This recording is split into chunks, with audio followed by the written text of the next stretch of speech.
Once upon a time, God called out. He said to the people, "Build my church." In 1894, in the city of Detroit, almost 2 years before it would see its first automobile, there were many churches of every denomination when a group of about 30 people met in a small room above a saloon on Russell Street for a Bible study. This small group established the Olivet Baptist Church. Pastor Emmanuel Wilson was called, and under the first of many names, Covenant Baptist Church was born. We know that this group of people believed that the future was assured by their God. Yet just as it is difficult for us to think of the year 2145, we can imagine that in 1894, the people didn't fully grasp that 125 years later, we would still be growing and doing God's work. Within a month of being recognized as a Baptist church and accepted as a member of the Detroit Baptist Association, plans were made for the construction of a church building. Of those few charter families who started in that small building, 2 of them were Andrew and Evelyn Forrester. 5 generations later, the Forresters remained members of the church. Mary Beth Ledford, their great-granddaughter, grew up learning about that legacy. Olivet Baptist Church was renamed in 1895. It was then known as the Ferry Avenue Baptist Church, a small community that loved and served the Lord. My great-grandparents, Andrew and Eveline Forrester, were some of the original charter members. In 1920, it was renamed the Maranatha Baptist Church, and eventually moved to Dexter Boulevard in 1926, and it was named the Dexter Boulevard Baptist Church. It was a vibrant congregation. My great-grandparents, Judson and Lillian Forrester, were some active members back then. My parents, Judson and Caroline Forrester, met at Dexter and were finally married in 1938, and they were members of Covenant for over 78 plus years. In 1942, Dexter Boulevard Baptist Church moved to its 4th location at James Cousins near 7 Mile. It was at this time the church was named Covenant Baptist Church. The congregation met in the fellowship hall because the sanctuary was not yet built at that time. It was a striking stone building with beautiful stained glass windows that ran along both sides of the sanctuary. They told different stories from the Bible. Covenant was a thriving church at this location. It was involved in worldwide ministry outreach in the neighborhood. Covenant was a generous supporter of missions and still is.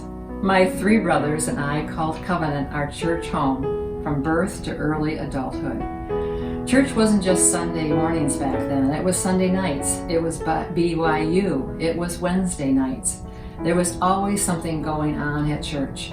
I remember Pastor Case teaching us in chapel and trying to teach us the old-fashioned hymns, and Mrs. Minogue teaching our children's choir. We had great Sunday school teachers who taught us Bible stories and how to have a relationship with Jesus Christ. One of my favorite memories was the Christmas story we told to the neighborhood in our living nativity scene with live animals. I also still remember the Easter Sunday that I walked down that long aisle to accept Jesus Christ as my personal Savior. After I was baptized, I was a member of Covenant for over 54 years. My husband Bill and I were married at Covenant under the beautiful live Chrismon tree.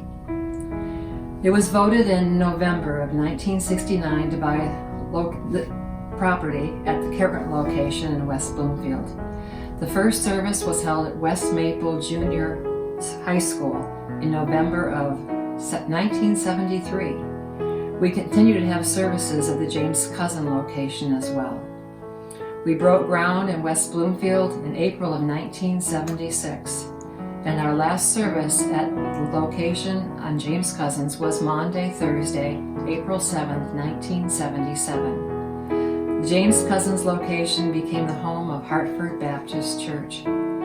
We had to move into the fellowship hall at this location because the sanctuary again was not finished.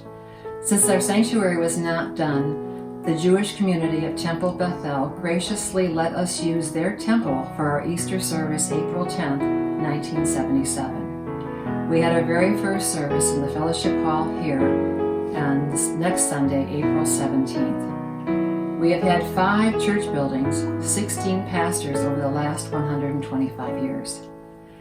I feel so blessed to have been raised by parents with such great faith that displayed not only how they lived, but how they served here at Covenant. I try to use their example to live my life as well, serving God and others. Growing up at Covenant, we were surrounded by dedicated Christians who lived out their faith and were influencing others every day. It is where I received my firm foundation of my Christian faith and my love of Jesus Christ. And those teachings are continuing here today.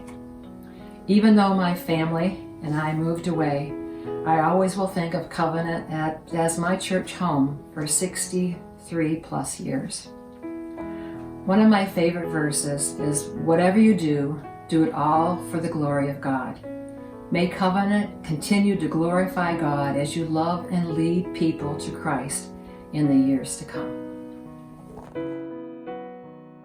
From the beginning, the church had a strong focus on missions, family, and Christ-centered community. Little did those men and women on Russell Street know what the Lord had in mind for the church when they were told to build.